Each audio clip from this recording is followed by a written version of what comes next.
This is when William Montin was the first person who gave anesthesia, that's ITA, to have a surgery done on one man called Gilbert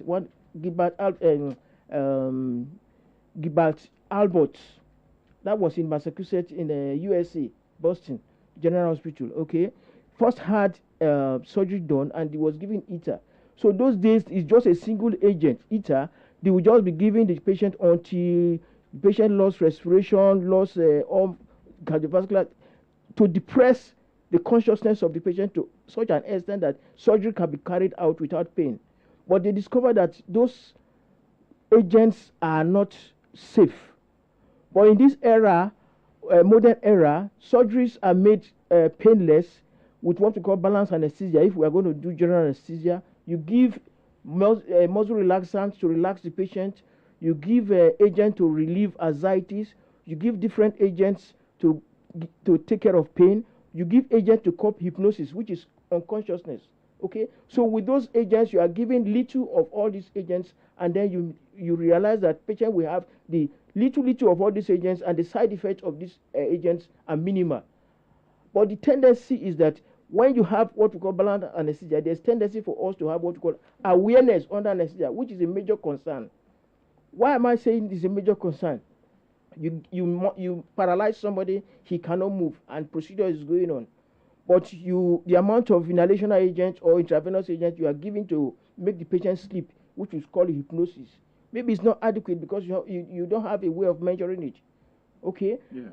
So once that patient you think the patient is sleeping, although he's not able to move, he's not having pain, okay, because you have given analgesia, but he's aware. He is awake, but surgery is going on. So you can see how terrible the feeling can be.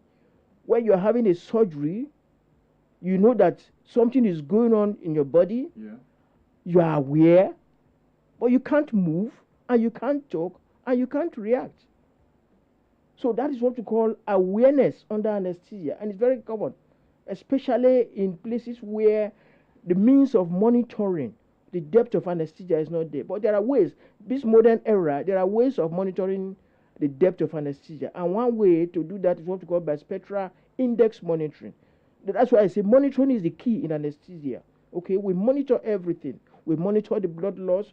We monitor the depth of anesthesia. We monitor the vital signs to make sure that patient is stable cardiovascularly. Remember my introduction, I said our job as anesthesiologists is to ensure the safety and comfort of patient. Safety is to ensure that patient is physiologically okay. The heart is okay, the lungs is okay, and then the blood loss, if the patient loses blood that is going to compromise the patient, you ensure that you place the blood.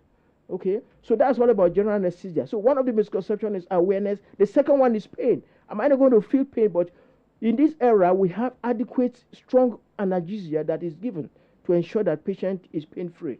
Okay, a number of them, like opioids, the fentanyl, the morphines, so are given to ensure that intraoperatively and postoperatively, the pain is minimal or even absent. Okay, so recovery is another area. Doctor, am I going to wake up after this procedure? Yes. With the drugs that we currently with the drugs like propofol, you can titrate the drug in such a way that you are able to maintain adequate depth of anesthesia with this bispectral index monitoring that I talk about, something that you can use to monitor the depth of an ambient, and rest assured that patient is not aware. Okay, and at the same time, as soon as you cut off your agent, within minutes, patient is awake because the drugs does not have residual effect on the body. That means there's no hangover effect. When I use the word hangover effect, that there are some drugs that you give, even when the procedure is over, it will take some hours for the drugs to wear off the system. Okay, but with the modern drugs that we have now, patients within, because first, even the muscle relaxation we talk about, we also have reversal agents that, apart from the fact that they have a duration of action.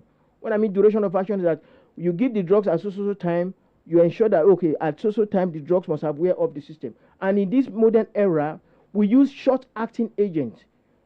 An example is what we call etrachodon or cisatrachodon, which when we give to relax the muscle, we are sure that within 45 minutes, 35 to 45 minutes, the drug's effect is off the system.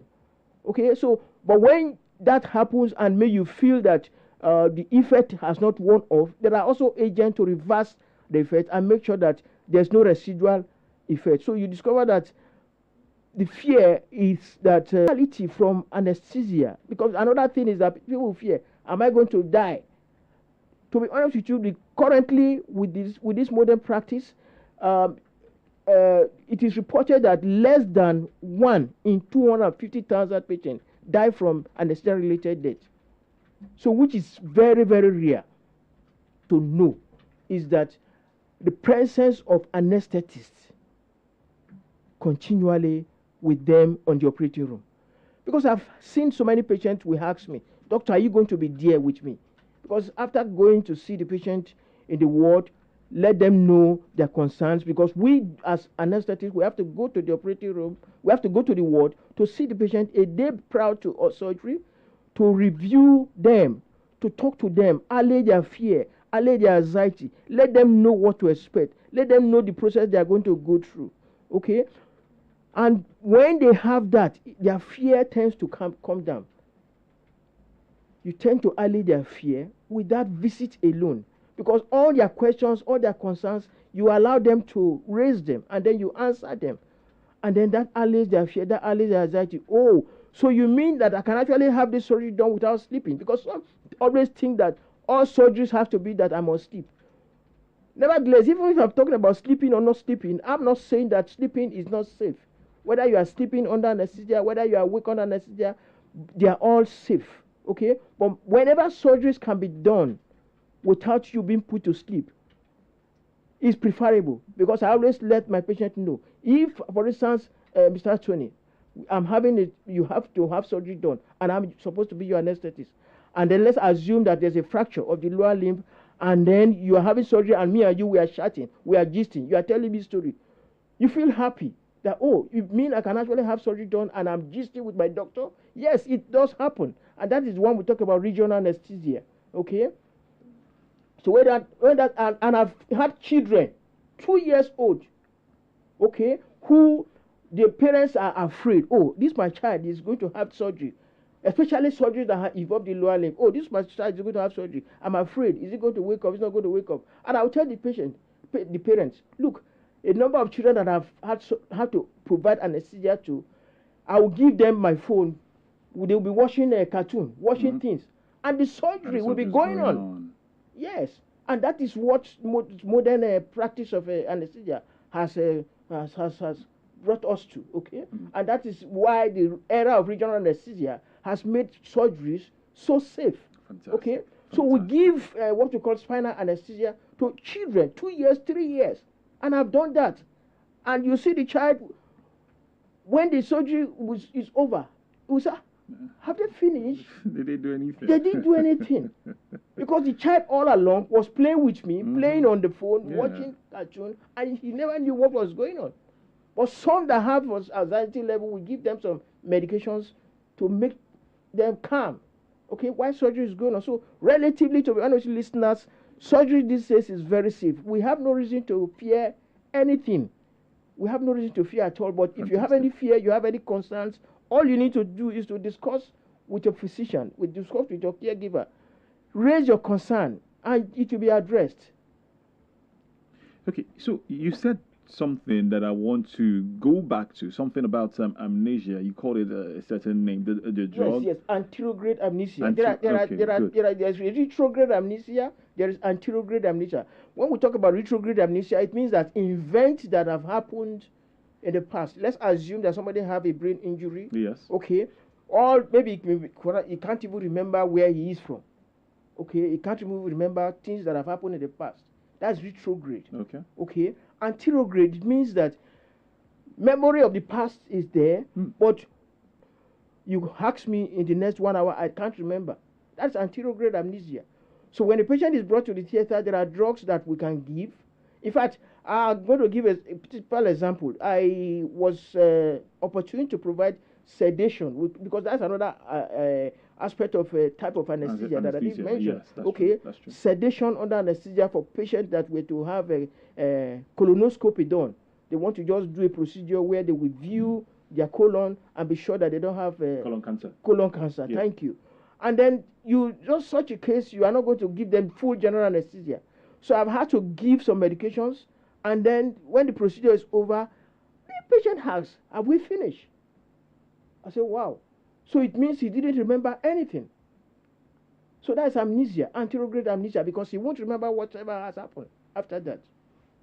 So I want to know why. What's the essence of giving them these amnesia? What if they want to remember? Is it whose directive is it to say, okay, no, I don't want to remember this, so you give them or you apply such a drug for them? Oh, thank you for that question.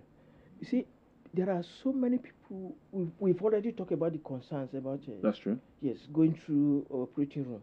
Okay, so nobody wants to go through surgical procedure. Certainly. Nobody wants to go through the operating room. So the mere mention of operating room, nobody wants to even hear it. So for people who don't even want to hear, say, "Oh, I'm going to the operating room," it would be nice for them if they will feel happier if they can't even remember ever going through the experience. That is why, and even in the first place, for patients, for instance, I've seen people, I've talked about a case where you can have surgery done without patient being put to sleep. I've even had some patients who would tell me, "Doctor, I don't even want to know what to go wrong. I don't even want to know anything."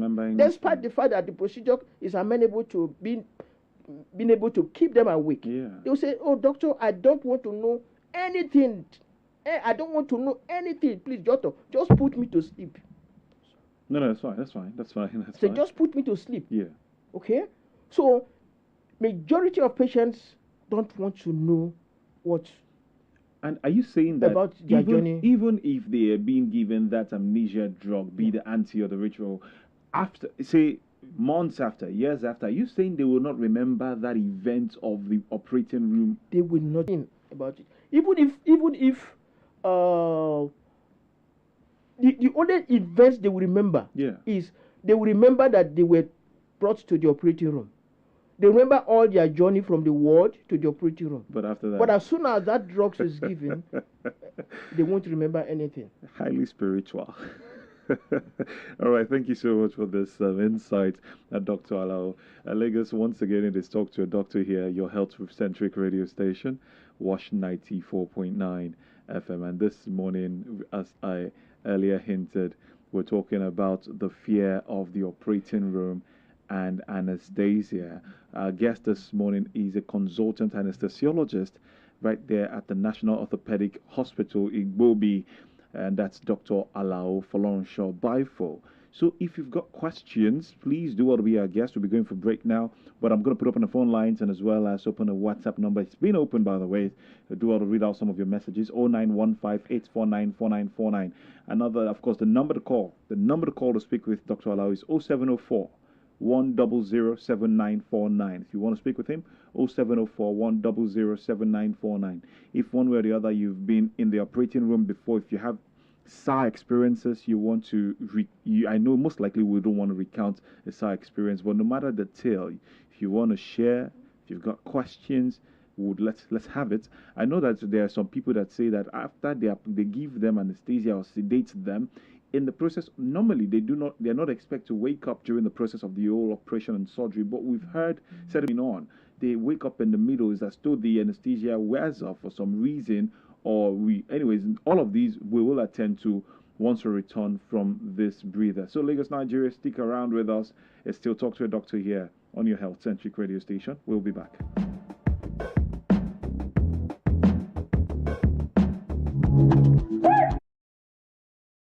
Dr. Emanuela Zamba, and I'm the Permanent Secretary for the Lagos State Health Management Agency. Keep listening to WASH FM 94.9, the Fun Health Radio. Hello, Male. How you dey now? I dey, my pikin. Male, wait. Shey make I call you back? You sure say your credit go reach this guy talk? Don't worry yourself. na MTN Better Gist I dey use.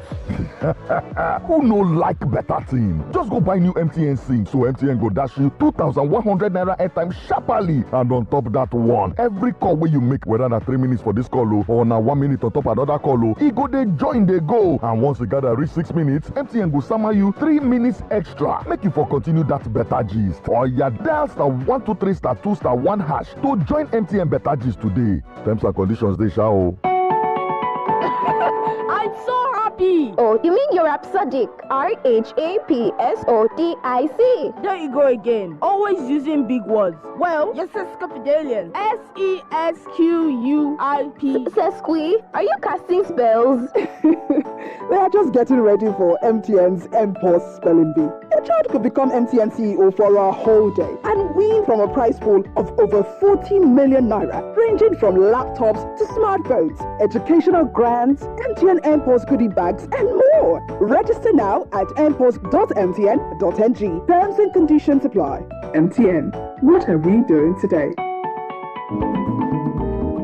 Orí ọ̀fẹ́ ńlá gbáà ni kí ẹ̀mí èèyàn ogun. Bí ẹ̀mí èèyàn bá wá gòtò kò yẹ kó jẹ́ nínú ìrora, ìnira tàbí àìsàn. Ṣùgbọ́n bí ẹ̀mí gígùn ti wá jẹ́ àǹfààní tó yìí, ó yẹ kí èèyàn náà yan ìlera láàyò kí ó lè gbádùn rẹ̀. Àgbàlaṣọ, ètò tí yóò máa tọ́ àwọn arúgbó wa sọ́nà nípa ìlera wọn tí wọn kò fi ní ṣe àìsàn, tí àìsàn ara wọn yóò sì fi di ohun ìgbàgbé. Ẹ darapọ̀ mọ́ wa lórí rédíò Wash FM ní gbogbo ọjọ́ Monday ọjọ́ Ajé ní dédé aago 11 àárọ̀ sí aago 12 kù ìṣẹ́jú 10. Kí ẹ wá gbọ́ bí ẹ ó ṣe máa tọ́jú ara yín tí ẹ ó sì bọ́ lọ́wọ́ àìsàn. Gbogbo ẹni tó ní arúgbó nílé, tí ẹ ní àgbàlagbà nílé, àsìkò rèé láti tọ́jú àwọn ọlọ́kọ̀ tí ó wà wá wáyé o. Ẹ má gbàgbé ní gbogbo ọjọ́ Monday ọjọ́ Ajé ní dédé aago 11 àárọ̀ sí aago 12 kù ìṣẹ́jú 10. Ibi gẹ́rẹ́jẹ́ là bá gbà lóòótọ́, ṣùgbọ́n nínú gẹ̀rẹ̀jẹ̀ ìlera àti ìgbádùn ni o. Àgbàlaṣọ o, ìlera wọn sì ṣe pàtàkì.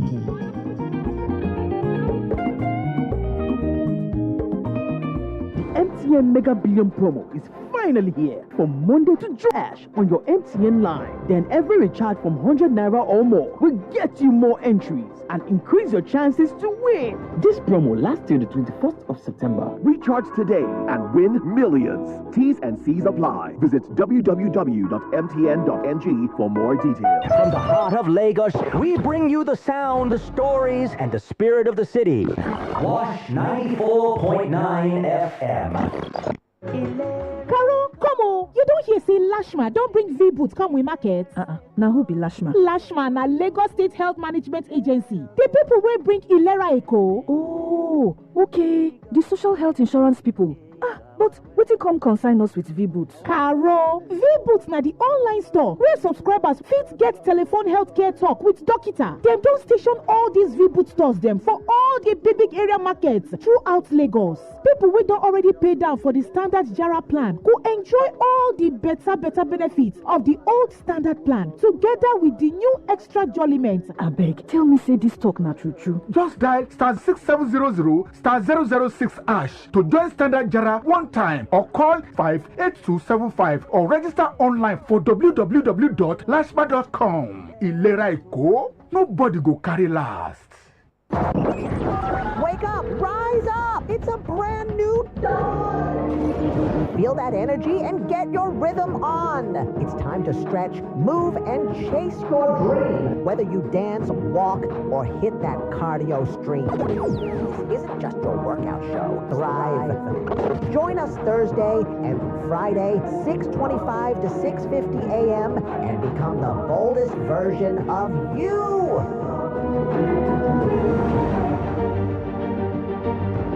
And despite reports of Nigeria's inflation rate slowing, the reality on the ground tells a different story. Consumers continue to face soaring prices for essentials like food, fuel, and transportation. Whether you're interested in better economy, boost your financial literacy, or enhance your overall wellness, Financial and Economic Wellness provides knowledge and tools to help you thrive. Join us every Friday from 11 a.m. to 12 p.m. on your #1 fun health radio Wash 94.9 FM.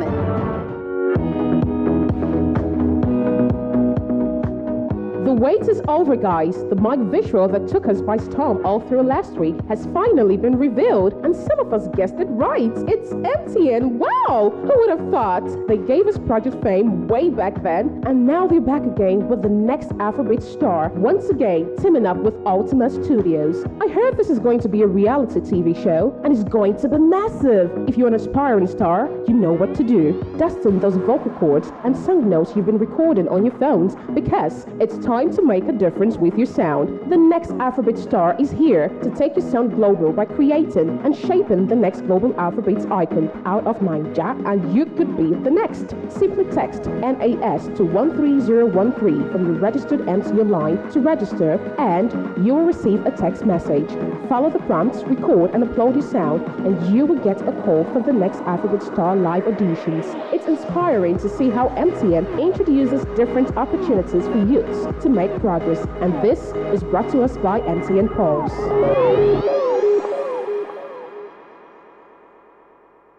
On air, online, everywhere, Wash.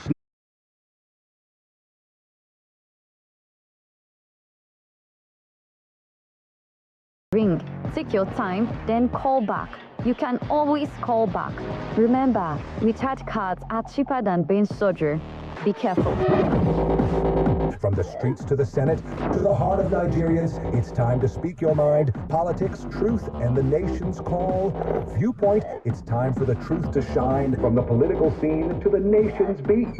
Every Wednesday, 5 to 6 p.m. on WASH 94.9 Viewpoint. Hear the heartbeat of Nigeria. Giving you more than radio, we give you life.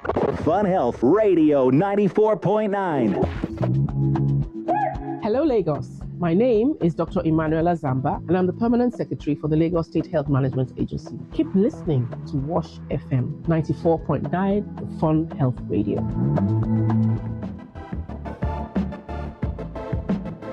All right, it is 25 minutes after 10, and Lagos, let's get talking. Remember, this morning we're looking into the fear of the operating room and anesthesia. With us is Dr. Fᴏʟʟᴏᴡ, a consultant anesthesiologist at the National Orthopedic Hospital, Igbobi. So once again, 0915-849-4949, 0915-849-4949. I think I'm just going to take a few of the messages on WhatsApp. But before I do that, I was asking Dr. Alao before we went for that break, when we have certain cases, he or she is given the anesthesia and all of that, but in the process, the person wakes up in between, in the middle of the operating room. What leads to that? What's the reason behind that? Thank you, Mr. Tony. As I earlier stated, when a patient is under general anesthesia, we have tools to monitor the depth of anesthesia. Where those tools are absent, then the tendency is that the patient is going to have awareness under anesthesia. Okay, and apart from that, there are some clinical parameters when that tool is not available that we can equally use to assess the depth of anesthesia. For instance, a patient is sleeping and you can sit here. When a patient is under general anesthesia, we have tools to monitor the depth of anesthesia. Where those tools are absent, then the tendency is that the patient is going to have awareness under anesthesia. Okay, and ensure that patient is adequately made unconscious, and then that bad experience, because it's a terrible experience. And I've had a story of even a doctor who went to surgery, it's a gynecological procedure, and then he had a general anesthesia done, and the patient could remember everything that happened, but she was helpless. Okay, so it's a sad story, but measures have already been put in place, and then it's for a good physician and anesthesiologist to ensure that those measures are. The thing where they say something like after using, anesthesia, is that real? Is that a valid concern? And how do you address it? Yeah, thank you so much. It's a valid concern. Okay, why is it a valid concern? As an anesthesiologist, you've made every preparation to ensure that the procedure is safe. But the unexpected do happen. Experience of such?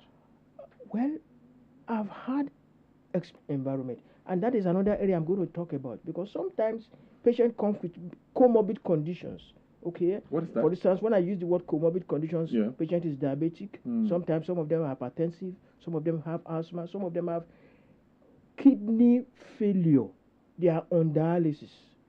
Okay. So we have had patients like that, so that when you give your drugs to such patients, for instance, for a patient that have a kidney derangement, for patients that have a kidney derangement, you can be rest assured that so many of the drugs will not be metabolized, and then because they were not metabolized, because the kidney is one of the organs that help to remove drugs from the system and ensure that the patient recover from the effect of those drugs.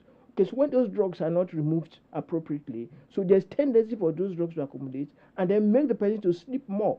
Okay, so sometimes when we go to see such patients, especially those patients that have comorbid condition, we let them know, we prepare their mind that please, this is what you should expect. That's why I always talk about concern, expressing, let the patient express their concern, and then give patient adequate information. When they have adequate information, going through the journey is made easier and simpler for them. Okay, so I've had to review patients and let them know that, look, there's chances that we may move you to an intensive care environment. In fact, some of the patients, we even ask them to please make some deposit down to be moved to an intensive care environment. What is an intensive care unit environment? It's an environment where we have supportive machines that we can use to support respiration, support the cardiovascular system, and monitor the patient closely until he or she recover fully from the effect of anesthesia. Okay, so I've had cases like that, and then we leave, because when we put a patient under general anesthesia, I didn't give you the detail. We do what we call secure the airway. We put what we call endotracheal tube, okay, where we pass the tube into the trachea to secure the airway, and that tube we connect to anesthesia machine that through which we give gases that keep patients sleeping, okay, and then it is through that tube too we connect the patient to that same machine that helps to ventilate the lungs of the patient. That's artificial respiration. Because when you give muscle relaxant to a patient, the patient will not be able to breathe on his or her own. So you now need a machine to give support, that respiratory support. Okay, so when the patient is not waking up from anesthesia, we don't remove the tube. We move such patient because we have a particular period. Okay, if by so time this patient has not woken up, there's no need to keep a respirator.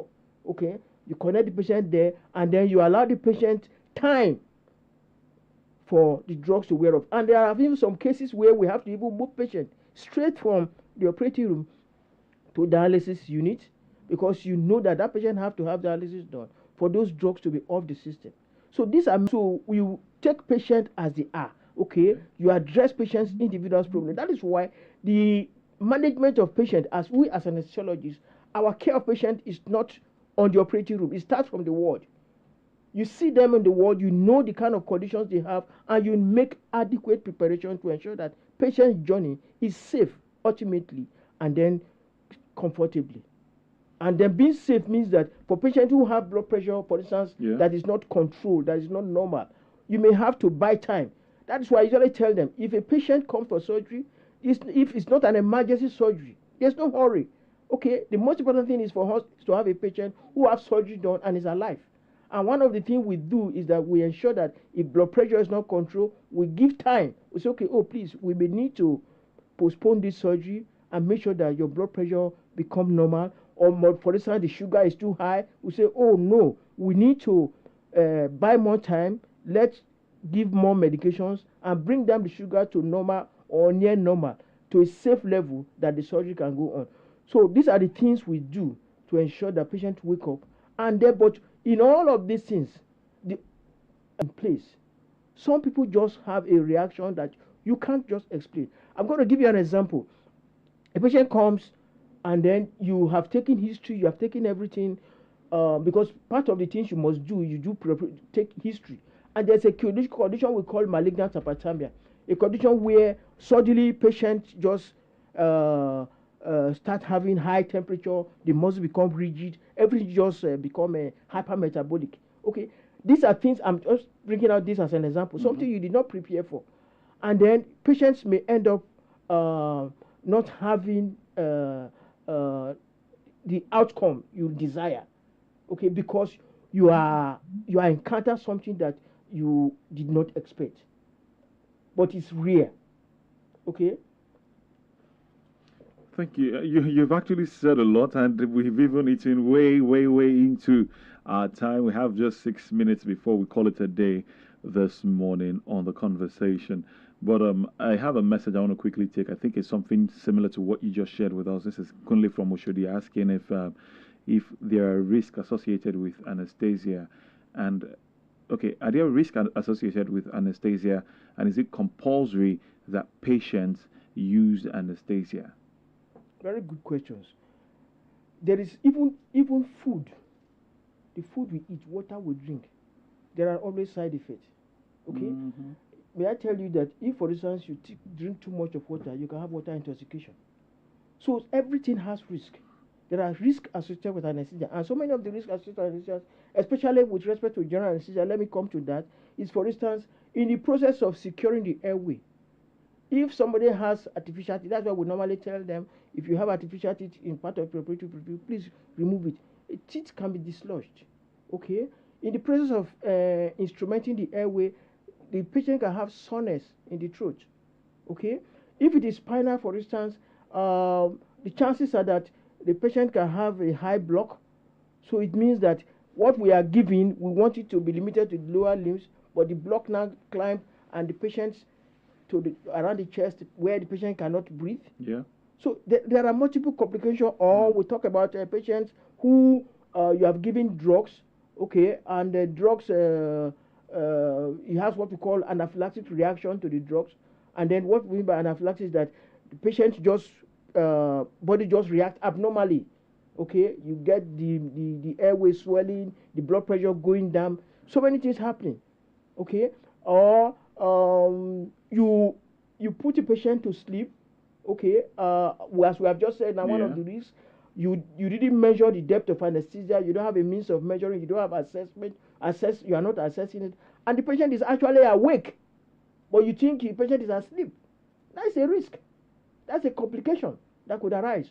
Or you have given analgesia, okay, and then you patient is still having pain. Okay, so it means the amount of analgesia you have given is not adequate. Okay, or you give muscle relaxant and then the muscle relaxant did not wear off, and then you give reversal, it didn't wear off. Maybe the patient have a condition that is not allowing the muscle relaxant to wear off on time. So these and many more are complications that could arise from anesthesia. Okay. That's actually very good to know. And even as we prepare to, call it a day on the broadcast this morning, let's take one final message. Esther is asking, okay, so what exactly happens when we are under anesthesia? Are we asleep or are we dead? All right. Esther, thank you for your message, by the way.